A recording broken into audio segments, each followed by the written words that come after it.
Hello my dear loving student, कैसे हैं बेटा आप लोग। तो हम लोग डिस्कस कर रहे थे बेटा मूल कॉन्सेप्ट। और मूल कॉन्सेप्ट में आपको लास्ट लेक्चर में मैंने बता दिया था कि मोल क्या होता है, मोल से वेट और वेट से मोल कैसे निकालते हैं, मोल से वॉल्यूम और वॉल्यूम से मोल कैसे निकाला जाता है, मोल टू नंबर और नंबर से मोल कैसे निकाला जाता है। अब आज हम लोग बात करने वाले हैं, इन सभी को आपस में कोरिलेट करेंगे। मतलब जैसे कि अगर हमें मोल दिया हुआ है, ठीक है ना, अगर हमें बेटा मोल दिया हुआ है तो मोल से, अगर हमें मोल दिया है तो मोल से वेट कैसे निकालेंगे। तो इसका फॉर्मूला आप जानते हैं, वेट इज इक्वल टू होता है मोल इनटू मॉलिक्यूलर वेट। और अगर वेट से मोल निकालना है तो इसका फॉर्मूला आप जानते हैं, number of mole is equal to given weight upon molecular weight या एटॉमिक वेट। इसी तरह से अगर आपको मोल से वॉल्यूम की बात की जाए तो वॉल्यूम इज इक्वल टू होता है मोल इंटू 22.4 लीटर। और वॉल्यूम से अगर मोल निकालना है तो number of mole is equal to होता है गिवन वॉल्यूम अपॉन 22.4 लीटर। इसी तरह अगर मान लीजिए मोल से आपको निकालना है नंबर, ठीक है, तो हम लोग कहते हैं number is equal to mole into Avogadro number. और नंबर से अगर मोल निकालना है तो number of mole is equal to given number upon Avogadro number. मतलब इस तरह से आप इन सभी को आपस में इंटर कन्वर्ट कर सकते हैं, ठीक है ना। तो आज हम लोग बेटा इन्हीं का आपस में इंटर कन्वर्जन सीखने वाले हैं, ठीक है। तो चलिए सबसे पहले मैं क्वेश्चन उठाता हूं। क्वेश्चन दिया हुआ है, कैलकुलेट द वॉल्यूम, ठीक है ना, हमको वॉल्यूम निकालना है। और दिया क्या हुआ है, यहां पर हमें दिया हुआ 8 ग्राम ऑफ CH4 गैस, ठीक है। और ये वॉल्यूम जो निकालना है अभी STP पर निकालना है। किस पर निकालना है हमको? STP पर। तो सबसे पहले बात तो ये बताइए, आपको दिया क्या है। यहां देखिए गिवन, हमको गिवन, यहां वेट देखकर हमको समझ में आ गया 8 ग्राम ऑफ CH4, यानी ग्राम का मतलब हमें क्या गिवन है, वेट। और फाइंड क्या करना है, हमें फाइंड करना है वॉल्यूम, ठीक है। तो पहले ये बताइए, नंबर ऑफ मोल निकालने का जो फॉर्मूला होता है आप जानते हैं, weight of CH4 upon molecular weight of CH4 is equal to volume of CH4 upon 22.4 litre. और यहां हमें निकालना क्या है, वॉल्यूम। तो हम सीधे कहेंगे volume of CH4 is equal to weight of CH4 by molecular weight into 22.4। बेटा ये डाटा हमें पता है और ये भी हमें क्या है, पता ही है, ठीक है ना। हम यहाँ वेट रखेंगे और सीधे हमें क्या मिलने वाला है, वॉल्यूम। और वेट आपको क्वेश्चन में दिया हुआ 8, मॉलिक्यूलर वेट 16 हो गया, 22.4 हो गया, आ गया 11.2 लीटर। तो यहां से आप देख सकते हो बेटा, आपको मैंने दिया वेट और वेट से आपने निकाल दिया वॉल्यूम। इसी तरह अगर मान लीजिए सेम इसी क्वेश्चन में मैं थोड़ा सा चेंज करता हूं, मैं आपसे पूछूं calculate the molecule of CH4, या मैं आपसे पूछ सकता हूं कार्बन एटम, हाइड्रोजन एटम, या आपसे पूछ सकता हूं मैं टोटल एटम, या पूछ सकता हूं इलेक्ट्रॉन, प्रोटॉन, न्यूट्रॉन। और सेम वही क्वेश्चन है 8 gram of CH4, 8 gram of CH4। मतलब हमें वेट दिया हुआ है और वेट से निकलवाना चाह रहा है हमसे क्या, नंबर। वेट से क्या निकलवाना चाह रहा है हमसे, नंबर निकलवाना चाह रहा है। कोई बात नहीं।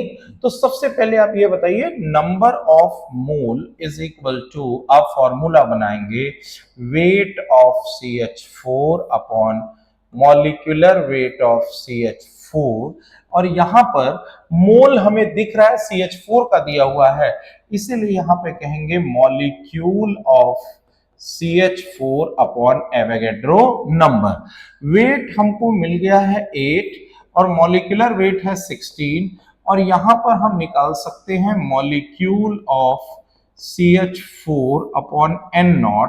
तो यहां से हम कह सकते हैं molecule of CH4 is 1/2 into N0। This is the total number of molecules. ये हमको क्या मिल गए, टोटल नंबर ऑफ मॉलिक्यूल्स मिल गए हैं। अब उसके बाद अगर आपसे पूछा जाए कि CH4 में कितने कार्बन एटम है, कितने हाइड्रोजन है, कितने टोटल हैं, कितने इलेक्ट्रॉन हैं, कितने प्रोटॉन हैं और कितने न्यूट्रॉन हैं, तो भैया आपको पता है CH4 में एक कार्बन है, 4 हाइड्रोजन है, टोटल 5 है, इलेक्ट्रॉन 10 है, प्रोटॉन 10 है और न्यूट्रॉन कितने हैं, 6। ये एक CH4 के अंदर ये सारे डाटे हैं, और हमारे पास टोटल CH4 मॉलिक्यूल कितने हैं, N0/2। तो सबको आप उठा करके N0/2 से क्या कर दीजिए, मल्टीप्लाई कर दीजिए। N0/2 से मल्टीप्लाई करते चले जाओ, सबकी वैल्यू आपको यहां पर क्या होगा, मिल जाएगी। सीधे सीधे N0/2 से मल्टीप्लाई करिए और सारी वैल्यू मिल जाएगी। यहां पर बेटा आपने निकाला क्या, आपने निकाला है, अगर मुझे वेट दे दिया हो तो वेट से वॉल्यूम, और वेट से क्या निकाला है हमने, नंबर। वेट से वॉल्यूम और वेट से क्या निकाला हमने, नंबर। दो चीजें यहां पर निकाली गई हैं। चलिए अगली बात करते हैं। अगली बात किया जा रहा है बेटा, जैसे मान लीजिए अगर अब अभी हमने आपको जो है, मैंने आपको अभी दिया था बेटा वेट, ठीक है ना। अब वेट देने के बाद जो है, अब मैं वॉल्यूम दे रहा हूं, और वॉल्यूम से मैं सारी चीजें आपसे पूछना चाहता हूं। मैंने आपसे बोला calculate the weight of NH3 gas, ठीक है, और यहां पर मुझे दिया हुआ है 5.6 litre of NH3 gas at STP। STP पर दिया हुआ है, ये इतना हमको दिया हुआ। तो पहले ये बताइए, number of mole is equal to, आप क्या लिखोगे, number of mole is equal to, given क्या है, volume of NH3 upon 22.4 is equal to, यहां पर हम लिख सकते हैं weight of NH3 upon molecular weight of NH3। यहां देखिए बेटा वॉल्यूम कितना दिया है, 5.6 लीटर, दिस इज 22.4, और दिस इज द वेट, और ये हो गया 17। तो weight of NH3 is equal to 17/4 gram. यहां पर आपने निकाल दिया वेट। मैंने आपको दिया वॉल्यूम, वॉल्यूम से आप निकाल सकते हो मोल, और मोल से आपने क्या बता दिया यहां पे, वेट। इसी तरह अगर इसी क्वेश्चन में मैंने आपको दिया होता कि calculate the molecule, atom, electron, proton, neutron in 11.2 litre of NH3 gas, ठीक है। अब मैं आपसे क्या पूछता, तो आप लिखते number of mole is equal to given volume of NH3 upon 22.4, और यहां पे होता molecule of NH3 upon Avogadro number. अब यहां पे देखिए वॉल्यूम हमें दिया हुआ है 11.2 लीटर बाई 22.4, और ये हमें मिल गया molecule of NH3 upon Avogadro number. और यहां से हमने निकाल दिया कि ये जो टोटल मॉलिक्यूल हमें मिला, total molecule of NH3 is the N0/2। ये हम टोटल मॉलिक्यूल यहां से निकाल दिए। अब अगर कोई हमसे पूछे एक NH3 का पहले हिसाब करें कि भैया एक NH3 में कितने नाइट्रोजन एटम है, मैं कहूंगा एक। हाइड्रोजन कितने हैं 3, कोई पूछे टोटल कितना है मैं बोलूंगा 4, कोई पूछे इलेक्ट्रॉन कितना है 10, प्रोटॉन कितना है 10, न्यूट्रॉन कितना है 7। बेटा ये एक NH3 के सारे हिसाब हैं। एक कमरे में इतने पंखे हैं, टेबल है, मेज है, एसी है, कुर्सी है, वॉट जो भी चीजें हैं, ये एक रूम का हमने डाटा निकाला। और हमारे पास कुल कितने रूम है n0/2। तो बोलो बेटा एक में अगर इतना तो इतने में कितना, सीधे मल्टीप्लाई करिए n0/2, n0/2, n0/2, n0/2, n0/2 और n0/2 सबसे मल्टीप्लाई करते चले जाइए, आपको सारी चीजें मिल जाएंगी। तो बेटा यहां पर हमने आपको क्या दिया था, वॉल्यूम, और वॉल्यूम से आपने क्या निकाला, वेट और मॉलिक्यूल। चलिए अब तीसरा कॉन्सेप्ट आते हैं जहां पे मैं आपको मॉलिक्यूल्स देने वाला हूं। मैंने आपसे कहा calculate the volume of CO2 gas at STP in n0/2 molecule of CO2 gas. तो बेटा यहां पर हमारा जो गिवन है ना, वो गिवन क्या है, गिवन है मॉलिक्यूल ऑफ CO2 और फाइंड क्या करना है मुझे, वॉल्यूम। तो तुम लिखोगे number of mole is equal to volume of CO2 upon 22.4 is equal to molecule of CO2 upon Avogadro number. और हमसे पूछा जा रहा है क्या, वॉल्यूम। तो सीधे आप बताओगे वॉल्यूम ऑफ CO2, मॉलिक्यूल हमें दिए हुए हैं n0/2/n0 इंटू 22.4, ये आ जाएगा 11.2 लीटर। यानी यहां हमने मॉलिक्यूल से मोल बनाया और मोल से हमने वॉल्यूम बनाया। यही सेम क्वेश्चन में अगर हमसे पूछा होता कि find the weight of CO2 in n0/2 molecule of CO2, तो फिर आप लिखते number of mole is equal to, ठीक है, दिया क्या हुआ यहां पर, मॉलिक्यूल, तो आप लिखते molecule of CO2 upon Avogadro number, और यहां पर लिखते wait upon molecular weight of CO2। ठीक है, अब यहां पे देखिए मॉलिक्यूल कितना है n0/2 अपॉन n0, और यहां पे वेट क्या निकालेंगे, तो वेट ऑफ CO2 अपॉन 44, यहां से आ गया 44/2, that is the weight of CO2। यहां पे आपने क्या किया, आपको दिया हुआ था मॉलिक्यूल, और मॉलिक्यूल से आपने निकाला मोल, और मोल से क्या निकाल दिया, वेट।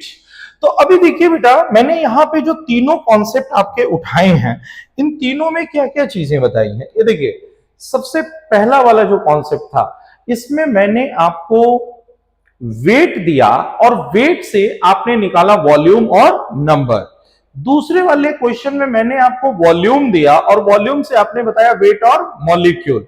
तीसरे वाले क्वेश्चन में मैंने आपको मॉलिक्यूल दिया और मॉलिक्यूल से आपने निकाला वेट और वॉल्यूम। ठीक है, चलिए अब हम लोग अगली बात करते हैं।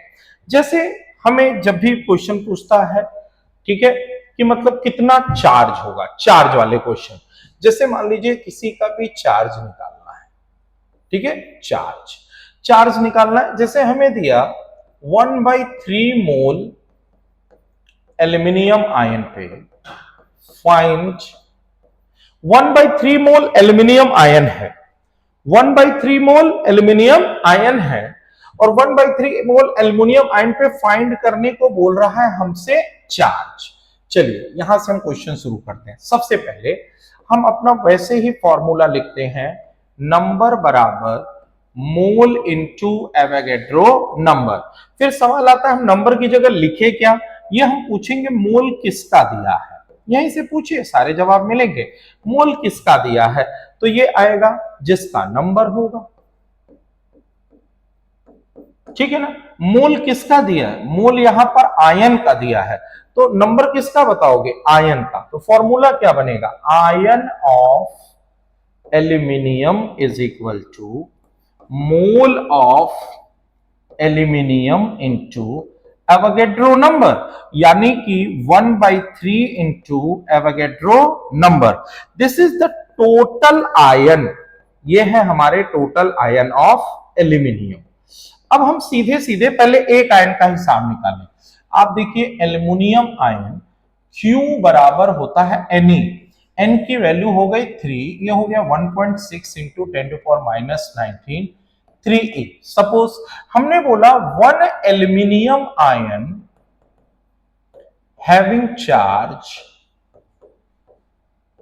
Is equal to 3e, that's why हमारे पास टोटल कितने हैं, N0/3 aluminium ion having charge 3e into N0/3, ठीक है ना।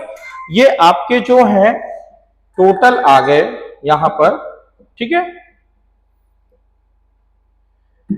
यहां पर आपने जो है टोटल चार्ज फाइंड कर लिया। टोटल चार्ज फाइंड करने के लिए आपने किया क्या बेटा, हमने आपको यहां पर मोल दे दिया था, तो मोल से पहले आपने टोटल आयन निकाला और एक आयन के ऊपर कितना चार्ज है वो निकाला, उसके टोटल आयन से उसको मल्टीप्लाई कर दिया।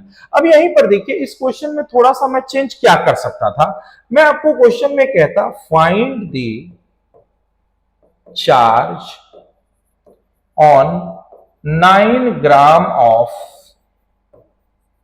Aluminium ion, 9 gram of aluminium ion पे चार्ज क्या होगा।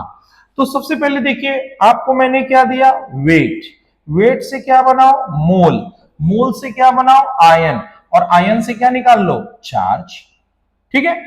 मैं आपको अभी मोल से क्वेश्चन कराया था, अब भाई वेट दे दिया, तो बताओ वेट कितना दिया हुआ यहां पे 9 ग्राम, मोल कितना हो जाएगा 9/27 इक्वल टू 1/3 मोल। आयन कितने हो जाएंगे 1/3 इंटू एन नॉट। अब चार्ज कितना हो जाएगा N0/3 इंटू एक आयन पे चार्ज। तो ये क्वेश्चन हमारा ऐसे क्या हो जाता, चेंज हो जाता, ठीक है ना। चलिए एक क्वेश्चन और इस पे करते हैं। क्वेश्चन हमको ऐसे दिया, क्वेश्चन में अब हमने आपको दिया, कहा find the charge on 2.4 gram of magnesium ion.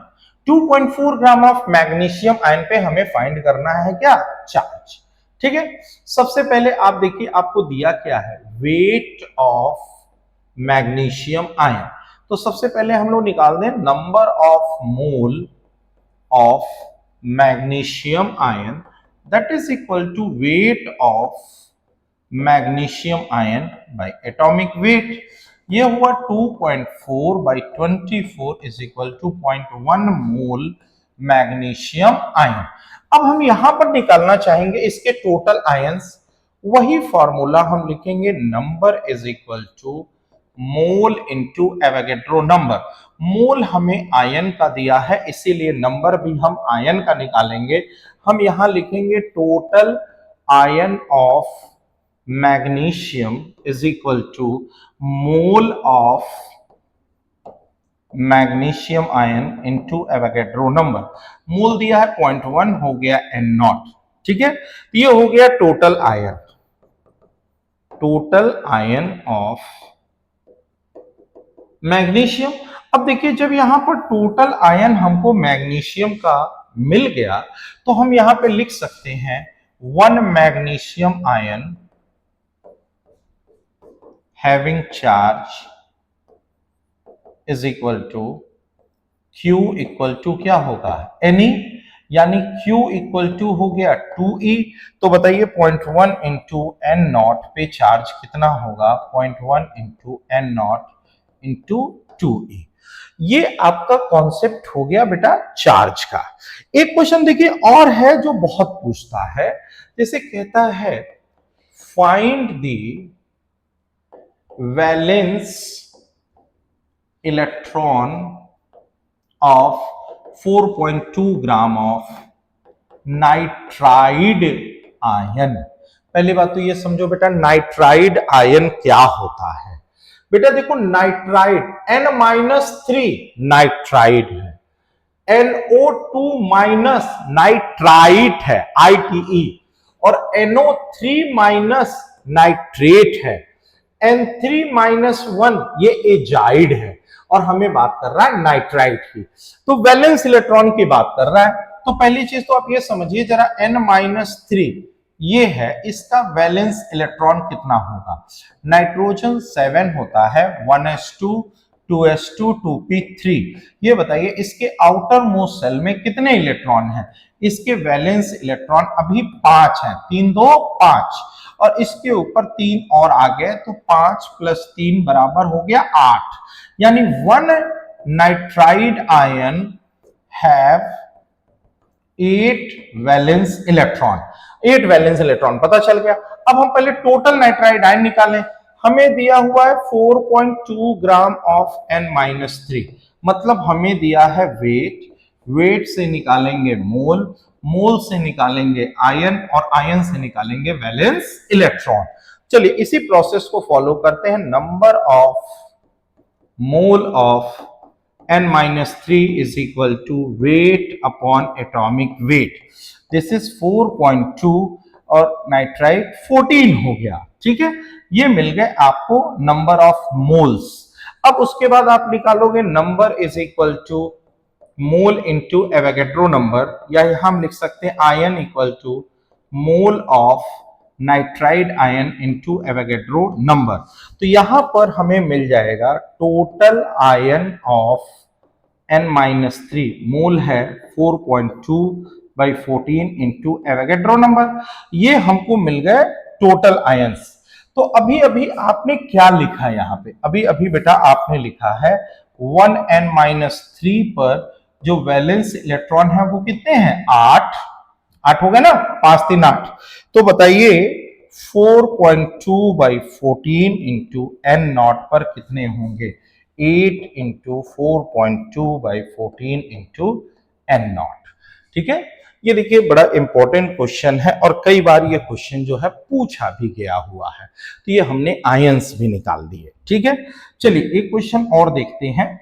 जैसे हमें दिया हुआ है 1.06 ग्राम ऑफ Na2CO3, कह रहा है find total ion, sodium ion and carbonate ions. ठीक, सबसे पहले हमें दिया हुआ क्या है यहाँ पे, वेट ऑफ Na2CO3, और हम पता क्या करेंगे, मॉलिक्यूल ऑफ Na2CO3। यहां पे आप लगाओगे weight of Na2CO3 upon molecular weight of Na2CO3, और यहां पर molecule of Na2CO3 upon Avogadro number. Weight है 1.06 और ये मॉलिक्यूलर वेट 106 इंटू N0, यहां से आ गया मॉलिक्यूल ऑफ Na2CO3। हम पूछें कि हमारे पास टोटल Na2CO3 के मॉलिक्यूल कितने हैं, तो 10⁻² इंटू क्या हो गया, एवोगैड्रो नंबर के बराबर। This is the total molecule. और यहां से आप देख सकते हो कि अगर Na2CO3 अगर आयोनाइज हो, टूटे, तो बनाएगा 2 sodium ion and carbonate ion. मतलब एक मॉलिक्यूल में 2 सोडियम आयन है। तो बताओ भैया 10⁻² इंटू N0 भी कितने हो जाएंगे, 2 into 10⁻² into N0 sodium ion. इसी तरह हम बोल सकते हैं 1 मॉलिक्यूल में एक कार्बोनेट आयन है। तो बताइए बेटा N0 इंटू 10⁻² में कितने होंगे, 1 इंटू 10⁻² इंटू N0 आयंस। ठीक है, इसी तरह हम कहते हैं कि 1 मॉलिक्यूल में टोटल 3 आयंस। तो बताइए N0 इंटू 10⁻² में कितने होंगे, 3 into 10⁻⁻² into N naught ions. ठीक है, यहां पर आपने देखा मैंने आपको वेट दिया और वेट से फिर आपने मॉलिक्यूल निकाला और मॉलिक्यूल से सारे आयंस के बारे में पता कर लिया। ठीक है ना। इसमें एक चीज याद रखिएगा, कभी कभी क्वेश्चन में बोलता है ग्राम एटम। ग्राम एटम का मतलब हुआ 1 मोल एटम, इसका मतलब होता है एन नॉट एटम।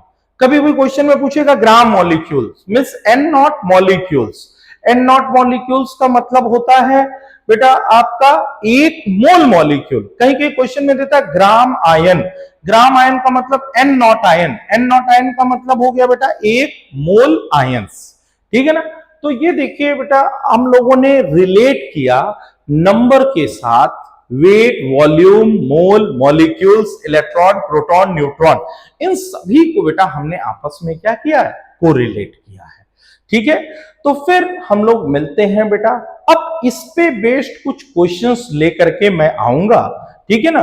और इस क्वेश्चन के बाद हम लोग अगला कॉन्सेप्ट जो उठाने वाले हैं वो है स्टाइकियोमेट्री का। तो फिर हम लोग अगला कॉन्सेप्ट स्टार्ट करेंगे बेटा, स्टाइकियोमेट्री। तो सारे वीडियो लेक्चर बेटा अच्छे से देखते रहिए, रिवाइज करते रहिए और रेगुलर क्लास आते रहिए, अपने डाउट्स पूछते रहिए, खूब मेहनत करिए बेटा, तब तक करिए जब तक कि सफलता घुटने ना टेक दे। ठीक है बेटा, ओके, ऑल द बेस्ट।